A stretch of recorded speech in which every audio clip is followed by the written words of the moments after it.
சகுனம் பார்ப்பது, நாள் பார்ப்பது, குறி கேட்பது, ஜாதகம் பார்ப்பது, இதெல்லாம் தேவ பிள்ளைகளுக்குள்ள வரவே கூடாது. இதை செஞ்சோன்னா அது ஆண்டவருடைய கோபத்தை அதிகரிக்கும். யாராவது என் கையை பிடிச்சு எனக்கு ஜாதகம் பாருங்க அப்படின்னு சொல்லி உங்க கையை நீட்டாது. அது தேவனுக்கு பயங்கரம் பொல்லா. உங்க எதிர்காலம் உங்க கையில இல்ல.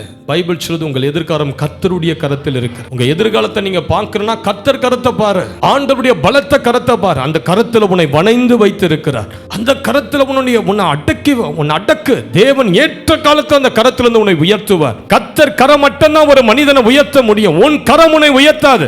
அவனுக்கே பணம் இல்லாததான் ரோட்ல உட்கார்ந்து இருக்கிறான். யாராவது போனாங்கன்னா கையை நீட்டி நீங்க கொடுக்கிற 20 ரூபாய் 30 ரூபாய் வாழ அவன் எப்படி உங்களுடைய வாழ்க்கையை சொல்ல முடியும்? இவ்வளவு பெரிய மூளை இருக்கிற உங்களுக்கே உங்க எதிர்காலம் தெரியல. ஒரு கிளி கிட்ட போய் ஜோசியம் கேட்கிற, அந்த கிளிக்கு இருக்கிற பருப்பு மூளையிலேயே உன் எதிர்காலம் அடங்கி இருக்குது. அந்த கிளி கார்டு எடுத்து போடுமா, அந்த கார்டை எடுத்து பார்த்தா அடேங்க அப்பா கிளி சொல்லிடுச்சு. எலி ஜோசியம்.